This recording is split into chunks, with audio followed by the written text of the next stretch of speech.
그래서 앞선 강의에서는 이제, 어, 실습 강의로 여러분들 PWM을 이용한 밝기 조절을 해보았는데요. 사실 PWM이 뭔지도 설명을 안 드렸고, 그리고 뭐 클러긴이 뭐니 하는 이야기도 많이 드렸는데, 사실은 지금부터 설명을 드려야 되는 개념이 많습니다. 자, 일단은 필요 개념부터 보고 가시죠. 레지스터. 레지스터 같은 경우에는 지난번에 설명을 드렸습니다. 안 보신 분들 같은 경우에는 제가 올려놓은 이론 영상 보시기를 권장드리고요. 그리고 주파수와 주기. 이거 같은 경우에는 이제 물리 배울 때도 배우고요. 그리고 오늘 배울 PWM이 이런 주기 신호이기 때문에 넣어놨습니다. 그리고 이진수의 덧셈, 뺄셈 같은 경우에는 일단은 오늘 강의에서는 일씩 더하는 것만 다뤄질 건데요. 뭐 예를 들어서 0000이 있다. 여기다가 1 더하면 뭡니까? 0001이죠. 거기다 1 더하면 뭐죠? 0010이죠. 거기다 1을 또 더하면 네. 그 다음에는 뭐 0100 이렇게 나가죠. 그러면은 다 알고 계신 겁니다. 자, 그래서 오늘의 메인 주제 중에 하나인 클럭이라는 녀석이 나옵니다. 클럭이 뭘까요? 많이 들어보셨을 분은 많이 들어봤을 겁니다. 뭐 CPU 같은 거 살 적에 뭐 최대 클럭이 뭐 3점 몇 기가다. 뭐 이런 스펙들이 나오는데 여기서 말하는 클럭이 뭘까요? 클럭. 벽시계. 벽시계. 영어 단어로는 딱이죠. 뭘까요? 일단은 컴퓨터니까 컴퓨터에 뭐 벽시계가 뭐 3.4GHz다라고 하는 거는 뭔가 문맥에 맞지 않는 그런 설명 같죠? 그러면은 그런 컴퓨터에서 말하는 클럭은 뭘까요? 제가 이제 여름방학 때 아두이노 강의할 때는 PWM의 일종인데 50대 50인 그런 특정한 신호 같은 거다라고 말씀을 드렸는데 한 10% 정도만 맞는 설명이라고 말씀을 드리고 싶습니다. 일단은 그 강의 같은 경우에는 기초 강의였기 때문에 일단은 그 정도로만 설명을 했었고요. 그리고 또, QTB가 50대 50이 아닌 경우도 많습니다. 그러면은 뭘까요? 클럭. 클럭. 많이 들어보셨을 건데. 자, 어, 여러분들의 CPU나 오늘 사용했던 MCU 보드 같은 경우에는 회로죠, 회로. 이 회로 안에서 뭐 음, 아날로그 회로도 있을 거고요. 디지털 회로도 있을 겁니다. 그리고 그 안에서 설계하기를 동기화 회로와 비동기 회로로 이렇게 나누는데요. 그 거의 차이가 무엇이냐? 동기화 회로와 비동기 회로. 뭐 이름만 들어보면은 동기화돼서 뭐 착착 맞춰간다. 회로 내에 있는 것들이 착착 맞춰간다. 이렇게 들리죠. 비동기 회로 같은 경우에는 뭐 비동기적으로 처리될 거니까 계속 연속적으로 흘러가나? 라고 생각이 드실 거라고 생각합니다. 뭐 이렇게 생각하셨다면은 한 80에서 90% 정도는 맞는데 뭔가 정리가 안 된 느낌이죠. 자, 동기화 회로를 설명하기 전에 비동기 회로로부터 설명을 드릴게요. 비동기 회로 같은 경우에는 말 그대로 비동기적으로 저기 진행이 됩니다. 예를 들어서 2 더하기 3을 계산하고 싶어요. 지난번에도 예시를 들었던 2 더하기 3인데 아날로그 회로에서는 어떻게 하죠? 2볼트와 3볼트를 더해서 5볼트가 되는 회로를 만들 건데 그 경우에는 뭐 OPMP 같은 걸 사용해서 할 수 있겠죠. 그 경우에는 연산 시간이 어떻게 되나요? 연산 시간. 2볼트와 3볼트를 넣었더니 5볼트가 출력으로 나오는 연산 시간은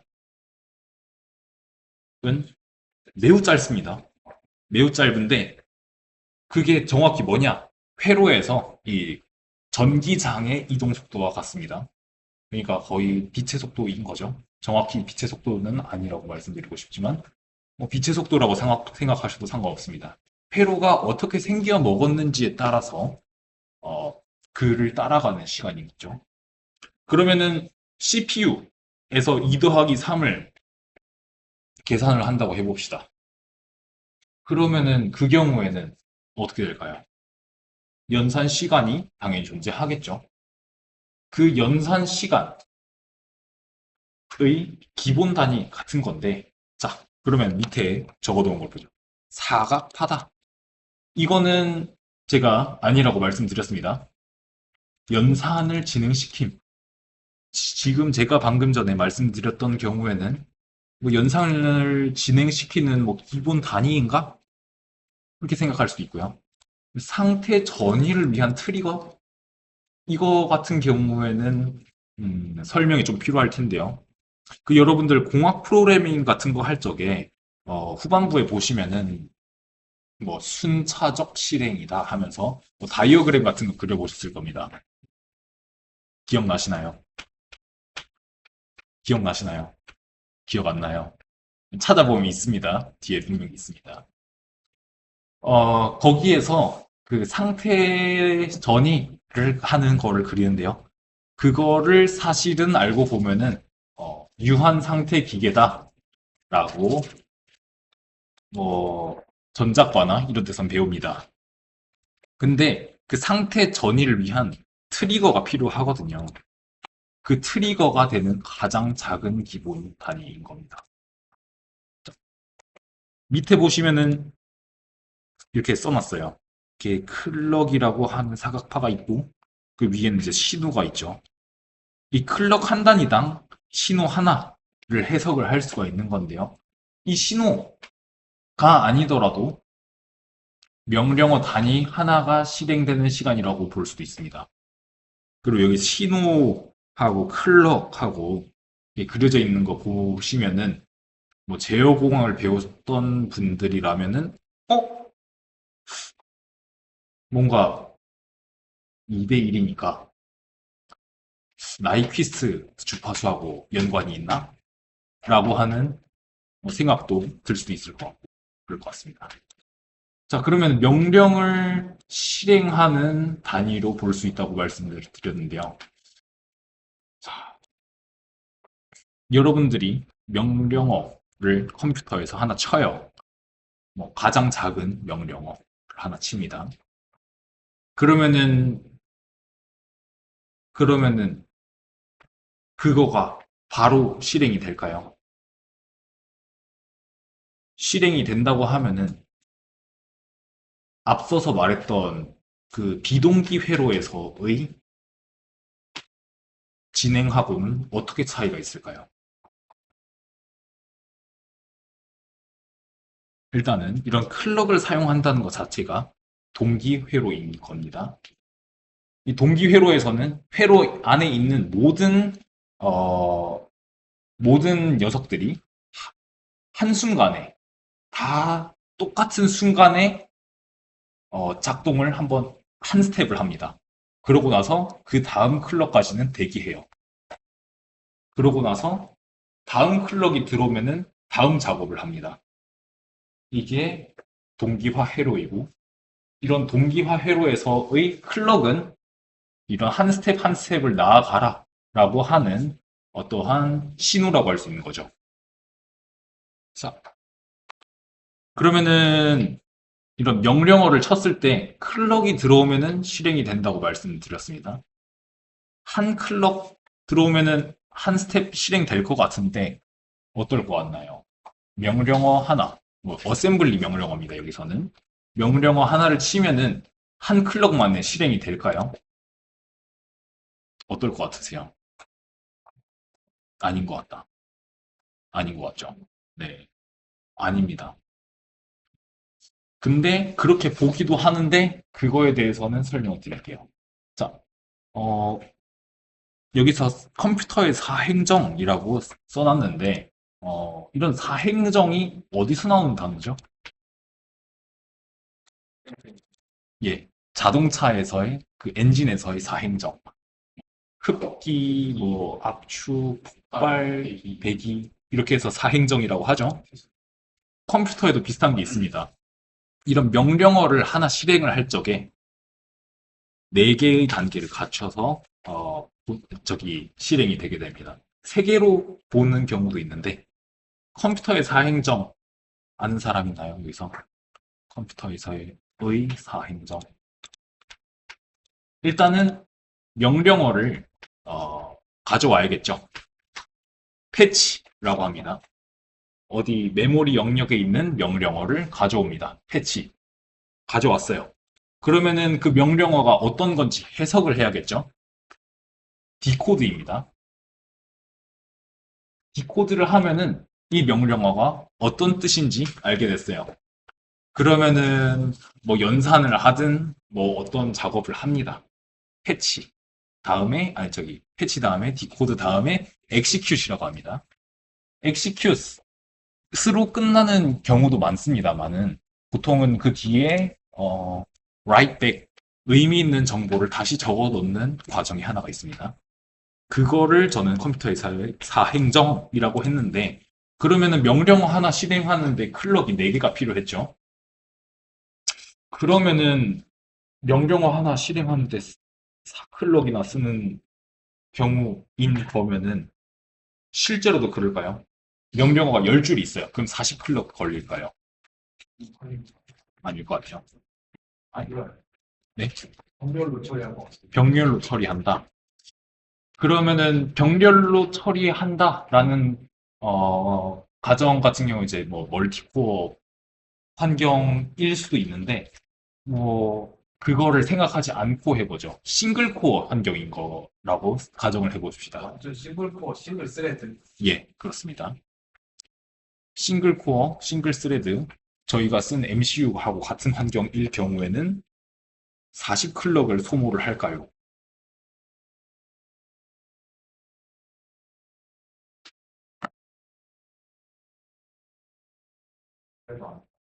그래도 아니다.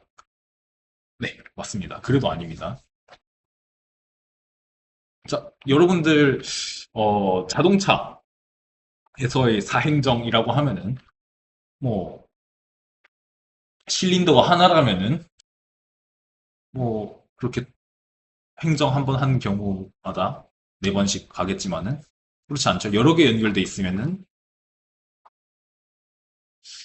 다시 이 경우는 이제 여러분들이 이제 멀티코어 환경이랑 헷갈릴 수가 있어가지고 자, 그러면 다시 말씀을 드려보죠. 자, 첫 번째 명령어를 가져옵니다. 패치를 했어요. 그 다음에 디코드를 할 건데 그때 두 번째 줄에 있는 코드를 패치를 합니다. 그러면은 첫 번째 명령어는 지금 디코드 중이고요. 두 번째 명령어는 지금 패치를 했습니다. 그러면은 그 다음 클럭이 들어오게 되면은 첫 번째 명령어는 이제 execute를 하고요.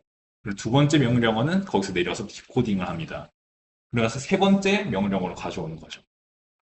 이렇게 해서 지금 그 파이프라인이라고 하거든요. 이런 거를. 파이프 안에다가 이렇게 명령어를 계속 때려 넣는 겁니다.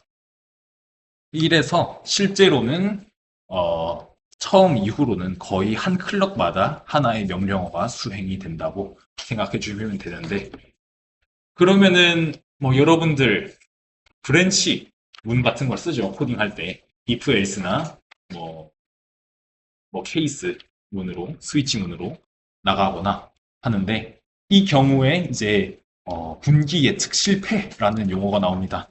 이런 if else 문으로 인해서 뭐 어떠한 조건이 충족이 됐는데 다른 명령어가 수행돼야 될 수 있는 거죠. 그 경우에는 이제 이 파이프라인 안에 있는 그 명령어들을 싹 다 비워버리고 그 수행을 해야 되는 브랜치문으로 점프해서 가게 되는 겁니다. 그래서 뭐 분기 예측 실패가 뭐 성능에 큰 영향을 준다라고들 하는데 조금 어려운 이야기였기 때문에 이해되는 분들만 가져가도 좋습니다. 그럼 그막 그러니까 컴퓨터는 한 번에 한 가지 명령만 처리 못한다라고 말하는 게 그 명령이라는 게 패치 디코드 execute 기록파를 묶어서 생각하는 거예요. 음, 근데 그 각각, 그러니까 그거 하나가 이제 코어 하나에서 일어나거든. 한 단위 음. 한거다 이해됐어요. 그리고 또 이제, 스레드라는 저기 용어를 누군가 말해줘갖고 말씀을 드리자면, 스레드 같은 경우에 이제 코어 하나에서 뭐 보통 실행이 되는 경우기 때문에, 그래서 그거 각각은 그 병렬로 처리된다라고 보기보다는 점프하면서 이거 A를 실행했다가 E 실행했다가 뭐 왔다 갔다 하는 경우라고 생각을 해주시는 게 좋을 것 같습니다. 저도 질문이 있어요. 네. 저도 그 지난 선배 질문 듣고 생각난 건데, 그러면은 하나의 명령만 처리를 하잖아요. 네. 근데 컴퓨터 같은 경우는 그 여러 개의 프로세스를 네. 그 멀티로 처리를 하잖아요. 네네네. 원코어로. 네. 그럼 그 같은 경우에는 어떤 식으로 하는 거예요? 일단은 그거 같은 경우 이제 멀티 스레드인 거잖아요. 그 경우에는 이제 우선순위도 있고요. 이 프로세스를 먼저 실행을 해야 된다라고 하는 그런 저기 우선순위도 있고요. 그거에 따라서 뭐 A라고 하는 게 더 자주 실행될 수도 있고요. 그리고 뭐 A, B, C, D 있다고 쳤을 때 A를 조금 실행하다가 넘어가요. B 실행하다가 넘어가요. C 실행하다가 넘어가요. 그럼 스케줄링 한 거 그대로 네. 파이프 단위로 그대로 네, 넣는다고 그렇습니다. 생각하면 네, 되는 네, 네, 네. 아하. 네. 그 왔다 갔다 실행하는 게 스레드인가요? 네. 그래서 스레드 같은 경우 이제 조금은 어려운 개념이긴 한데 많이들 질문을 주셔서 감사합니다. 자, 그러면은 이러한 클럭을 어떻게 분배하는지에 대해서 또 알아봐야겠죠. 하나의 클럭을 여러분들이 다 같이 사용하는 경우가 많습니다만은 그렇지 않은 경우도 있어요. 다시 말해서 다시 그렇지 않은 경우가 더 많습니다. 여러분들 지금 보드에 보시면은 그 클럭을 생성하는 발진기가 하나 있습니다. 크리스털이라고 하는데요. 그거가 아마도 하나씩 붙어 있을 건데 그거를 쓰는 경우도 있고 MCU 자체 안에 들어있는 뭐 RC 오실레이터를 사용하는 경우도 있습니다만은 그거를 다 같이 쓰지는 않습니다. 그 주파수는 조금 느린 편이기 때문에 발전소에서 전기를 생성하고 나서 승합하고 그런 식으로 이제 전압을 바꿔주듯이 클럭을 분배해줄 적에 뭐라고 해야 되죠? 주파수를 올려주는 과정들이 있습니다. 올려주거나 낮춰주는 과정들이 있죠. 그래서 이거에 대해서는 여러분들 IDE로 다시 돌아보시면은 자, IOC를 한번 켜볼게요. 네. 여기가 저희가 많이 설정을 했던 부분이고 여기서 클럭 컨피규레이션이라고 있습니다. 이걸 누르면은 이런 뭐 알 수 없는 화살표들이 막 있는 것들이 나옵니다. 이거를 이제 클럭 트리라고 하고요. 여기는 이제 종착지인 거니까 시작점을 한번 보죠. 뭐 인풋 프리퀀시, 뭐 LSE 뭐 이렇게 써져 있습니다. 뭐 설명을 드리고자 하면은 들을 수 있겠지만은 그냥 쉽게 생각하시기를 클럭이 제일 처음 만들어진 곳이라고 보시면 되겠습니다. 여기 앞쪽에 있는 부분들은요. LSE, 뭐 HSE 이런 부분들이 그렇습니다. 자, 그러면은 여기서 뭐 16MHz래요. 그래서 들어왔습니다. 여기서 뭐 나누기 설정이 있네요. 그죠? 그 다음에는 곱하기 설정도 있습니다. 더 느려지거나 빨라지는 거겠죠? 빨라지는 부분을 PLL이라고 합니다. 이거에 대한 설명은 조금 이따 드릴 거고요. 낮아지는 부분은 프리스케일러라고 합니다.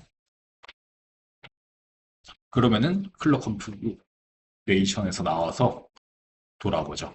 이게 PLL이라고 설명을 드렸습니다. 이거의 정체는 페이즈 락 루프입니다. 자, 이렇게 생겼고요. 딱 제어공학에서 나오는 거 그거하고 똑같죠? 컨트롤러고요. 플랜트고요. 피드백입니다. 네. 바로 이해됐어요. 자, 여러분들의 느린 클럭이 여기서 느린 주파수로 들어옵니다. 그리고 나서 뭐 PI 컨트롤러를 만나고요. VCO라고 하는 녀석은 볼티지 컨트롤 오실레이터라고 해서 전압, 인가하는 전압에 따라서 이 주파수를 만들어내는데 전압이 높으면은 높은 주파수를 만들어내고요. 낮으면은 낮은 주파수를 만들어냅니다. 페이즈 아웃이 나오는데 이거를 피드백을 받습니다. n분의 1로 받아요. 그래서 에러를 당연히 0으로 만드는 이런 루프 구성일 텐데 그러면은 페이즈 인과 페이즈 아웃은 주파수가 n배 차이 나게 되겠죠. 주파수라고 했는데 받는 거는 페이즈라고 했습니다. 이거가 이해가 안 가는 분들이 있을 것 같은데 맞나요? 이해 간다? 뭐가 그러니까 제가 말씀드리고 있는 거는 이제 주파수를 뻥튀기 시킨다고 했는데 인풋하고 아웃풋은 페이즈, 위상이죠. 다른 것 같은데 왜 같은 걸로 취급을 하지? 하는 의문 안 드셨나요? 뭐 안 드셨어도 상관없긴 한데 일단은 궁금한 게 네. 그러면은 저 클로즈 루프 같은 경우에는 지금 페이즈 아웃에 다 주파수라고 이렇게 특정 주파수를 피드백해서 일정하게 유지하는 약간 피드백이라고 그러잖아요. 네. 일단은 이런 데서 쓰이는 페이즈는요. 주파수의 적분입니다.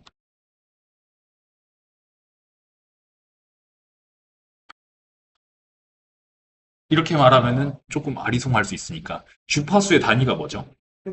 헤르츠. 뭐 세타 퍼센크로 해석해도 되죠. 자, 그러면은 페이즈는 뭐죠? 단위가? 세타죠. 그러면 적분이네요. 시간에 대한 적분. 해서 페이즈가 맞게 된다. 라는 의미는 무조건 프리퀀시는 맞을 수밖에 없다. 라고 하는 의미인데 이렇게 말하면 이해가 되실까요? 마지막 맞는 것 같아요. 페이즈가 이제 위상이 주파수의 적분이라고 하는 거는 이해하셨죠? 그럼 이 위상이 맞다라고 하는 것은 양쪽의 위상이 같아요. 계속 같이 진행을 합니다. 그러면은 위상이 맞다는 거는 그거의 미분인 주파수는 무조건 맞을 수밖에 없다라고 하는 의미입니다. 쉽게 얘기해서 이상을 제어하는 거예요. 예, 그렇습니다. 그래서 이름이 페이즈 락 루프인 겁니다. 페이즈 락 루프 같은 경우에는 이렇게 클럭을 분배할 때뿐만 아니고 여러분들이 이제 무선 통신할 때 여러분들 핸드폰 안에도 들어 있습니다. 그 무선 통신 주파수에 맞춰서 여러분들의 그 핸드폰이 통신을 해야 되기 때문에 그 주파수를 맞추는데 페이즈 락 루프가 들어 있습니다. 그래서 여기 안에는 뭐 위키피디아를 달았는데 나중에 보실 분들은 한번 보시면 될 것 같습니다. 자, 그리고 프리스케일러 드론 클럭의 주파수를 낮춰서 보냄이라고 되어 있습니다. 자, 위에 있는 녀석하고는 반대네요. 그렇죠? 그러면은 n배 낮추고 싶으면은 여기다가 n분의 1 대신에 n 넣으면 되겠네. 맞나요? 맞나요? 뭐 틀린 건 아닙니다. 근데 이렇게 안 합니다. 뭐 이렇게 하는 경우도 있기는 한데 자, 밑에 타이머를 설명하면서 조금 더 설명을 드리죠. 일단 힌트를 하나 드릴까요? 이게 프리스케일러라고 되어 있는 걸 눌러볼게요. 1, 2, 4, 8, 16, 64? 이게 뭐죠? 2의 거듭 제곱이죠.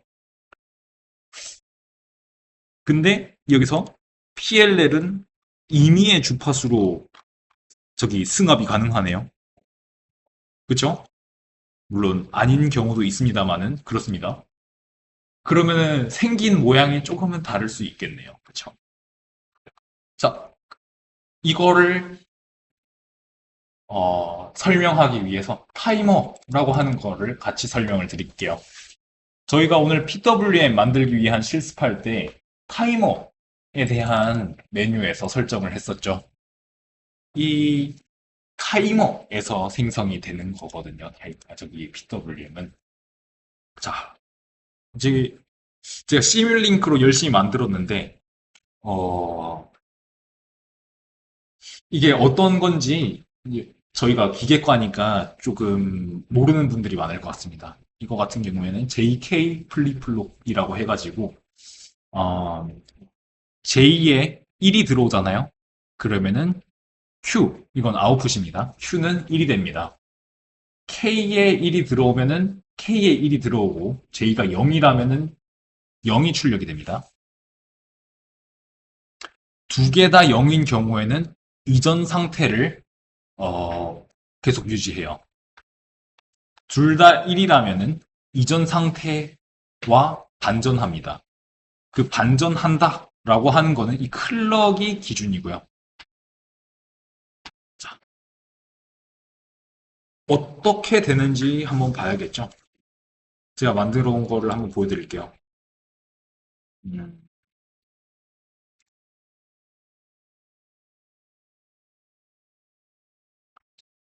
매트랩 켜지는 동안에 질문 있으십니까?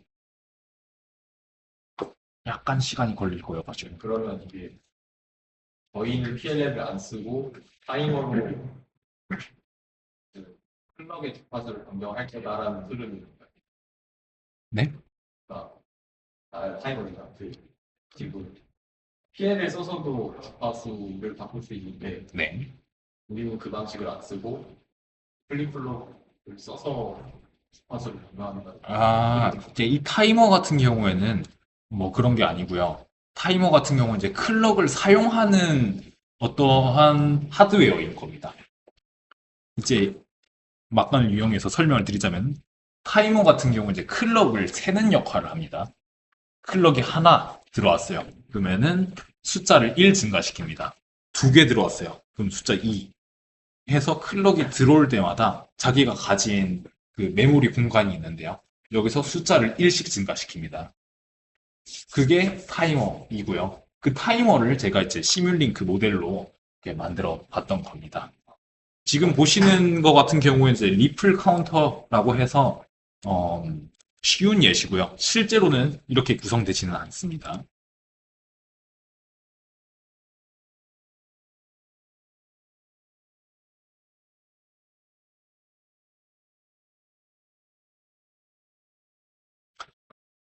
뭐 실제로 이렇게 구성하지 않는 이유는 이거가 클럭이 지금 보시면 하나에만 들어가고 있죠. 기동기식으로 처리가 되기 때문에 숫자가 올라가는데 시간이 조금 걸릴 수 있습니다. 다 같이 올라가야 되는데 다 같이 올라가지 않게 되거든요.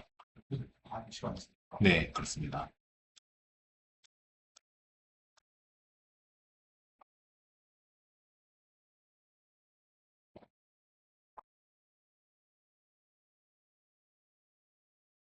자, 이게 제가 만들었던 시뮬링크 블럭이고요. 보시면은 클럭이 이렇게 들어갑니다. 클럭 같은 경우에는 0과 1을 반복해서 출력을 할 테니까 들어가게 되면은 J와 K에 따라서 이 친구의 아웃풋이 달라지겠죠. 근데 보시면은 1을 항상 입력하고 있습니다. 그 경우에는 이전 상태를 와 반대 상태로 간다고 했죠. 0이었으면 1, 1이었으면 0. 그거가 다음 플립플롭에 연결이 됩니다. 클럭으로. 이 경우에는 이 클럭에 들어가는 거는 이 클럭의 절반 주파수가 됩니다. 이런 식으로 절반, 절반, 절반 해서 나오게 되죠. 그래서 실행시켜 보죠.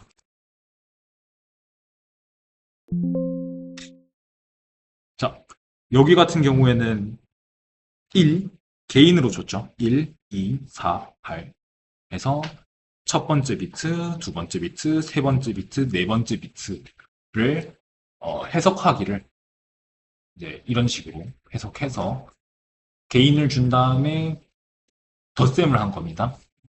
이 경우 스코프를 눌러보시면은 네, 처음엔 0이었다가 1씩 증가를 하죠. 여기가 15인데 15까지 갔다가 그 다음에 1이 더해지면은 빵이 됩니다. 이거가 이제 업카운트 타이머의 동작입니다. 업카운트가 있으면 뭐도 있죠? 다운 카운트도 있습니다. 다운 카운트 같은 경우에는 반대로 15에서 시작해서 0까지 갔다가 0 바로 다음 순간에는 15로 가게 됩니다. 이렇게 되고요. 그러면 각각의 클럭들은 각각의 아웃풋들은 어떻게 되는가에 대한 것도 제가 여기 가져왔죠. 네. 자, 맨 처음 비트 같은 경우에는 이렇게 계속 반전을 하는데 그 다음 비트는 그 2배 주기로 그 다음은 그의 2배 그 다음은 그의 2배 그래서 이렇게 보시면은 더해지는 게 보이죠. 이진수 덧셈하고 똑같습니다. 이해되시나요? 네, 좋습니다. 그리고 다운 카운트도 있고 뭐 아웃 업 카운트도 있는데 센터 온라인이라고 하는 것도 있습니다. 이거 같은 경우에는 올라갔다가 끝까지 올라갔어요. 그러면은 그 다음에 1씩 빼면서 내려가는 겁니다. 이런 센터 온라인 모드의 타이머도 있습니다. 그래서 리절츠에 보시면은 제가 만들었던 시뮬링크의 결과를 보여드린 거고요. 그리고 타이머에 연결된 레지스터를 보기 전에 자, 밑에로 넘어가죠. 타이머와 다시 가기 전에 다시 자, 프리스케일러 그러면은 프리스케일러가 저렇게 된다. 2468 되는 거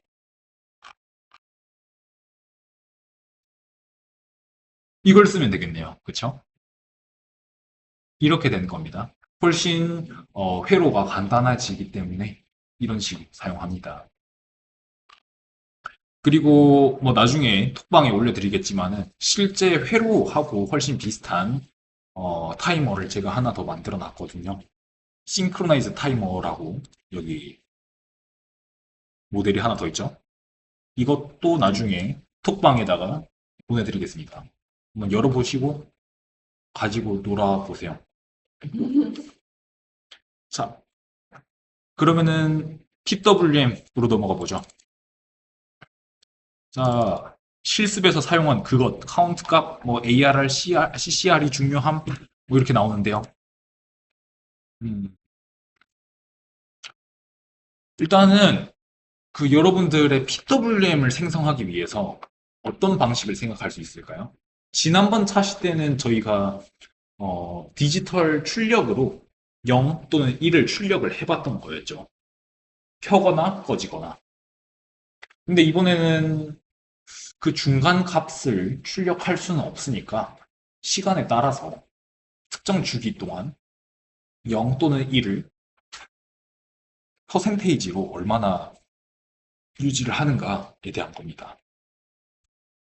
그러면은 뭐 지난번에 했던 것처럼 아두이노 기준으로 설명을 드리자면은 디지털 라이트에서 뭐 하이를 해요. 그리고 나서 특정 시간이 지나고 나면은 0으로 출력을 했다가 그 다음에 다시 1로 출력을 했다가 하면 되겠네요. 그쵸? 근데 그렇게 하면은 속도가 굉장히 느립니다. 저희가 오늘 프리스케일러를 3으로 그리고 카운터를 999로 설정을 했었는데요. 그 경우 생성되는 PWM의 주기는 21kHz가 됩니다. 1초에 1초에 2만 1000번이죠. 2만 1000번 반복하게 됩니다. 굉장히 빠른 속도라고 할 수 있죠. 그 속도로 여러분들이 핀을 토글하기는 조금 어렵습니다. 그래서 이런 PWM을 생성하는 경우 같은 경우에는 여러분들의 MCU나 그런 곳에 회로로 이제 코딩이 되어 있다고나 할까요? 회로 자체가 그렇게 할 수 있게끔 만들어져 있습니다. 그래서 그런 거에서 여러분들이 알아야 될 게 이런 ARR, 오토 리셋 레지스터입니다. CCR, 뭐 카운트 값을 저장을 하는 건데, 자 봅시다. PWM의 듀티는 이렇게 정의가 된다고 합니다. ARR 같은 경우에는 ARR에 도달을 하면은 0으로 초기화하겠다라는 겁니다. 업카운트 모드 같은 경우에는 ARR에 도달을 하면은 0으로 초기화를 합니다. 그리고 CCR 같은 경우에는 PWM을 생성하는 데 있어서 CCR 값까지는 1로 출력을 하다가 그 다음은 0으로 출력을 하겠다라는 의미가 되겠습니다. 그래서 PWM의 듀티는 이 식으로 정의가 되고요. 그리고 주기는 이렇게 정의가 됩니다. 타이머의 클럭을 받고요. 그리고 PSC 같은 경우에는 프리스케일러입니다. 타이머에 연결된 프리스케일러가 따로 있거든요. 프리스케일러의 값 곱하기 ARR을 해서 계산을 하게 됩니다. 자, 프리스케일러. 이거는 타이머와 연결된 프리스케일러인데요. 마지막에 가서 그 받는 클럭을 한 번 더 나누게 됩니다. 지금 보시면은 여기서는 이 부분이거든요. 이 부분에서 나눠서 받게 됩니다.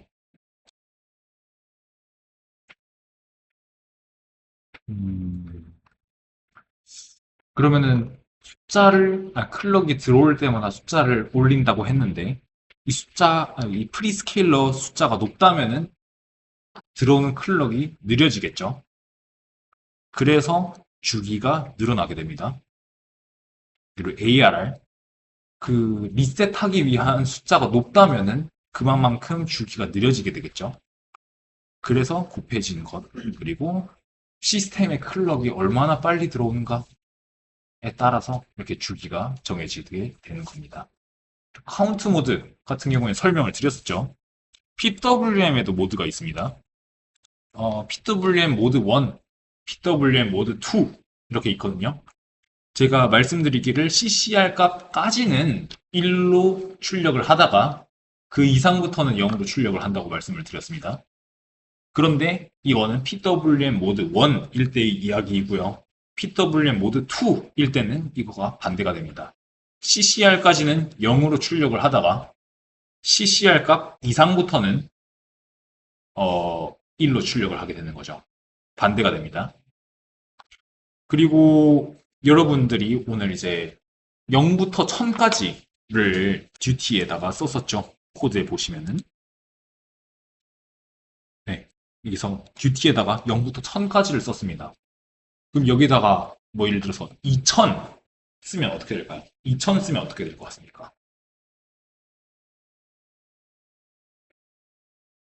시스템이 뻗을까요? 아니면 뭐 오버플로우 다시 0이 된다. 0에서 다시 이렇게 더해진다. 1000까지 1000이다 그냥. 1000이다? 그러면 뭐 예를 들어서 1500을 썼다. 하면 어떻게 될까요? 그러면은 오버플로우라고 하면 500으로 될까요? 어떨 것 같으세요? 외우로 될까? 500으로 될 것 같아요. 다른 분들은요? 뭐 시스템이 뻥 난다 뭐 이런 얘기도 좋습니다. 정답은 제가 사실상 여기 써놓은 거나 마찬가지인데 이게 보면 뭐라고 써놨죠? saturation, PWM saturation이 일어나게 됩니다. 여러분들의 타이머로 IOC 다시 가보죠. 그래서 타이머 보시면은 자, 프리스케일러의 밸류가 0부터 16비트 최대값 사이로 설정을 하게 되어 있죠. 그러면은 이 안에서는 어떤 값이든 써도 됩니다. 그러면은 CCR에다가 2000을 쓰는 것도 막지 않습니다. 3000 쓰는 거, 뭐, 65536까지는, 65535까지는 막지 않습니다. 이 경우에는 CCR에 도달하지 않았기 때문에 계속 1로 출력하게 되는 거죠. 해서 ARR 이상의 값을 쓰게 된다면은 PWM saturation이 일어났다라고 하고요. 그 경우에는 PWM이기는 한데 그 모습을 볼 수 없고 사실상 계속 로직 하이를 출력하는 거하고 똑같이 출력이 되게 됩니다. 이해되시나요? 네. 자, 그리고 이거 같은 경우에는 여러분들이 뭐 STM 보드를 쓰면은 좋은 것 중에 하나인데 이 타이머의 모드 중에서 인코더 모드, 엔코더 모드라고 하는 게 있습니다. 설정할 때 설정을 할 수가 있는데요. 여러분들 이제 AB 인코더 같은 거를 쓰죠. 뭐 위상이 90도 차이 나게 돼서 어느 쪽으로 회전하는지 펄스가 몇 개 나왔는지 세서 뭐 모터가 어떤 각도에 있다라거나 하는 거를 알게 하는 그런 하드웨어인데요. 그래서 인코더 모드로 설정을 하게 되면요. 내부 클럭이 아니고 외부 펄스파를 받아들여서 어떤 쪽으로 얼마만큼 회전했는지를 카운트 값, 펄스를 세는 거죠. 원래 같은 경우에는 인코더 카운터 따로 달고 뭐 해서 그거를 읽어오는 방식으로 사용을 했어야 되겠지만은 이렇게 타이머 내에서 인코더 모드로 설정을 하면은 알 수 있다. 그냥 제공을 해줍니다. 방향에 따라서 값을 빼주기도 하고요. 그냥 필요할 때마다 그 값을 읽어오면 됩니다. 인코더 말고 콜 센서도 있습니다. 삼상 모터의. 네. 해서 일단은 제가 오늘 준비한 내용은 여기까지고요. 해서 일단은 녹화를 종료하도록 하겠습니다.